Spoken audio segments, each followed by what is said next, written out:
Hello, I'm Professor Neeta Mathur, here with another module of presentation skills. When we talk of presentation skills, we have talked of various aspects and now we talk of the power of non-verbals. Yes, when we are talking, we are presenting, there is also this crucial element to the whole thing, which is our non-verbal cues, our body language. The body language is a powerful tool which we can use during presenting our ideas and making an impact on the audience. Now, I'd like you to introduce to Mr. Mehrabian. He was a psychologist and he did a lot of research on communication. And when I say research, he had taken surveys, he observed hundreds and hundreds of people, and he found out that basically whatever we are speaking, people who are listening to that only retain around 7% of what we are speaking. Rest is all the non-verbal things, non-verbal communication cues which are observed by people and is retained by people.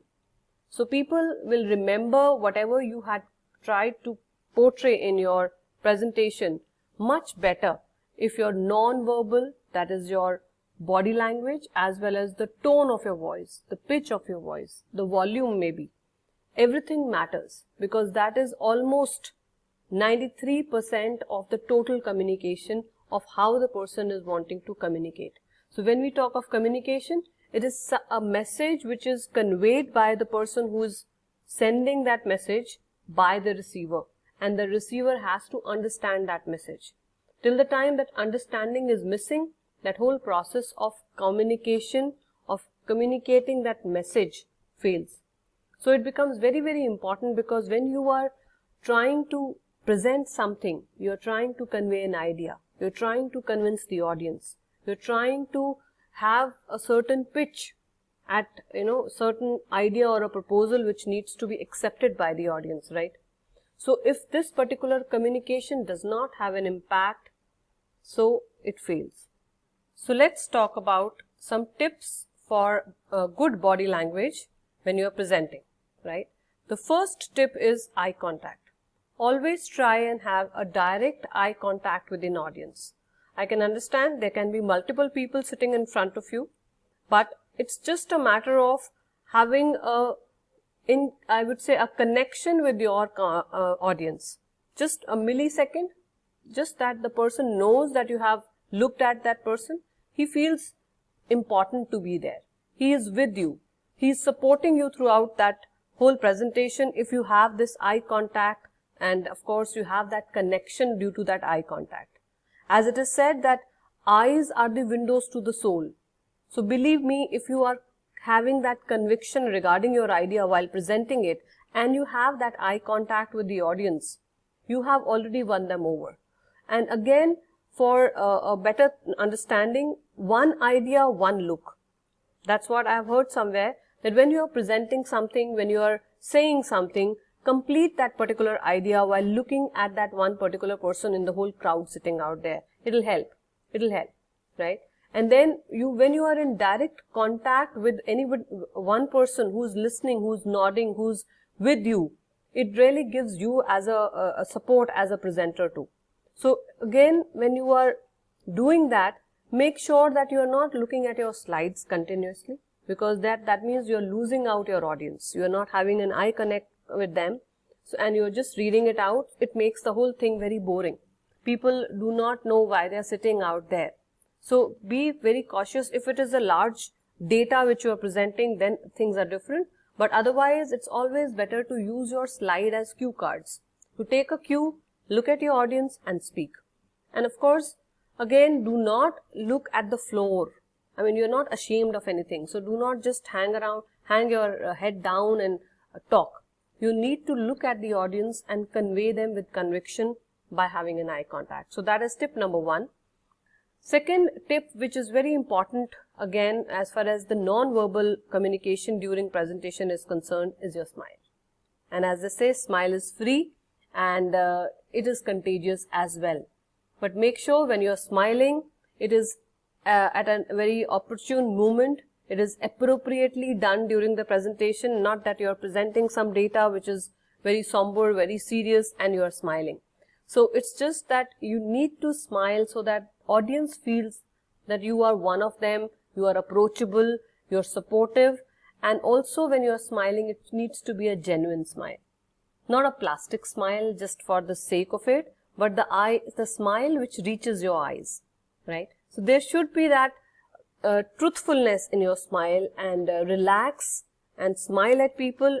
Believe me, they smile back at you. The moment you do that, again, you have that certain connect. So eye contact and a smile, you've already won the audience over if you are kind of continuously using these two tips. But then a word of caution here, do not overdo it, right? Is something serious going on and you're smiling, it might be a little awkward for the people to understand what is there to smile about.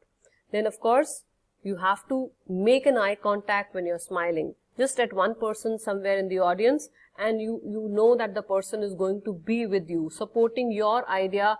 You've already kind of made that pitch, and the pitch has hit home. So what about the next tip? The posture. What is posture all about? The way you stand, the way you own that podium or that stage, which is the space which is given to a presenter.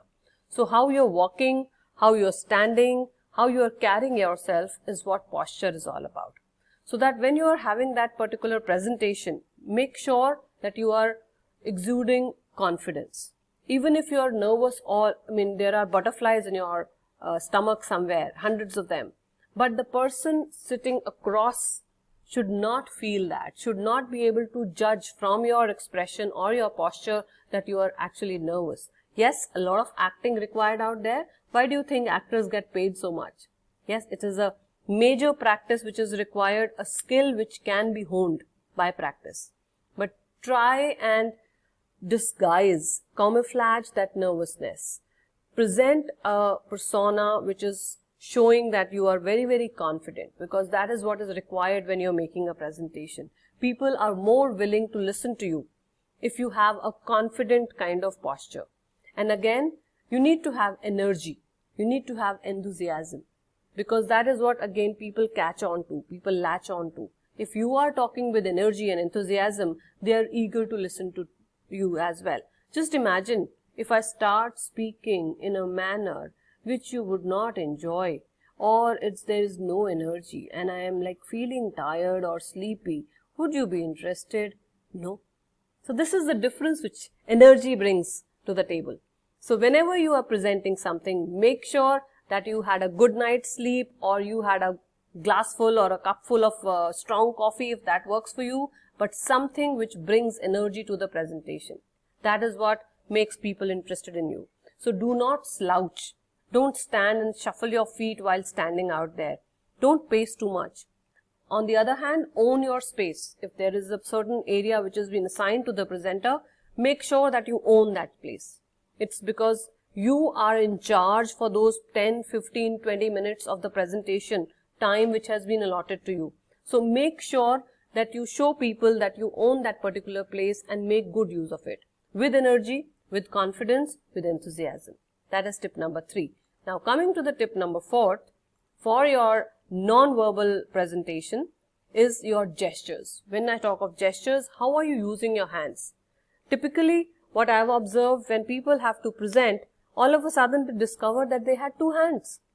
They don't know what to do with them. So it becomes very odd that, they are looking at their hands, they are trying to clasp them, they are trying to hold them, they take it, behind their back, as if they show their nervousness by doing all sort of things with their hands. And again, when you are presenting, you try and act, make sure that you are looking confident, and use your hands to your advantage. Too much of movement is going to distract the audience. And if you are too stiff, clutching your hands together, it is again not a very comfortable thing to look at for 10 minutes, 15 minutes, or whatever is the time assigned for you to present something. So I would suggest loosely clasp your hands, right? And then if you are really nervous and you don't know what to do about your hands, then you can maybe take a hold of a pen or a paper or a cue card or a marker, anything which is in sync with your gestures, not just you are holding on to something. And again, another tip could be that you could hold on to your podium or a dais or the table where you are presenting for a little while. Not that you are clutching onto it. It will not only give you some support and confidence, but also for some time make you comfortable and you can use your hands more wisely. Definitely not in pockets. That is not where they belong, especially when you are making a presentation.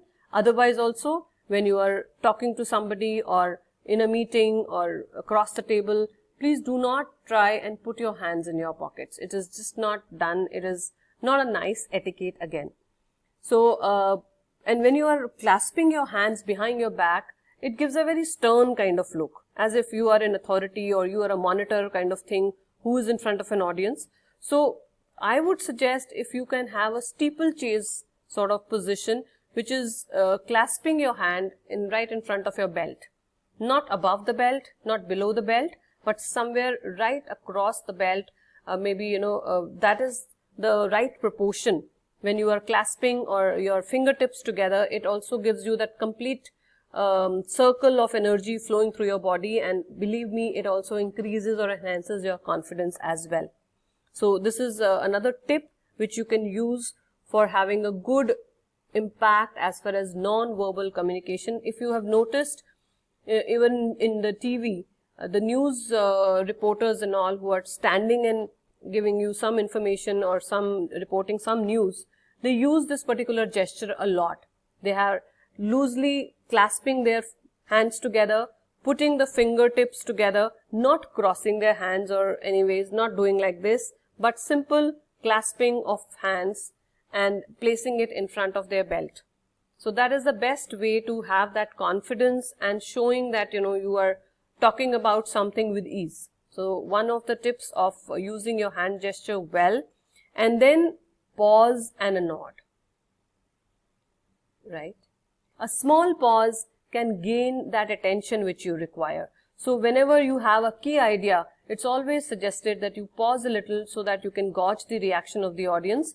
And if you nod again, that's again a very contagious sort of thing. You nod and the person sitting across you will automatically nod. So the moment he nods, that means he is agreeing with your idea already. But then another thing, do not overdo it. So use that nodding and those pauses with caution, and they can actually be a good strong case for your presentation. And your voice and tone is something which you really need to take care of. If you use the monotony will occur and people will get bored. So it's always better to change your pitch, to change your tone while you are making your points. So when you combine your pitch and tone and also have a good eye contact with your audience, believe me, it is going to be a very successful kind of presentation if you have good content. But then do check the audio aids which are available, because at times people start speaking loudly even in spite of the fact there is a very good mic available, so, or the vice versa. So please be careful how you're using your voice, because that is a very powerful asset which you have and you can use it to your advantage. Just imagine Amitabh Bachchan's baritone voice, the kind of wonders he does when he talks in that baritone voice of his. So voice is your asset. Please do kind of use it, hone it and apply it when you're presenting. And so if we can summarize the whole thing, 5 tips which you need to remember: your eye contact, smile, posture, hand gestures, pause and nod, right? But still, if you're feeling nervous, then believe me, you just need to take a deep breath, and it is okay to be nervous, because people do feel nervous. It's a normal thing to be nervous before the presentation. And the only thing which will lead to success is practice, practice and practice. And also believe that audience is always on your side. They are not your enemies out there. So if you are doing well, they'll support you. So thank you very much for listening. Always project an image which shows that you are a professional, you are put together and you are reliable. So happy learning and thank you so much.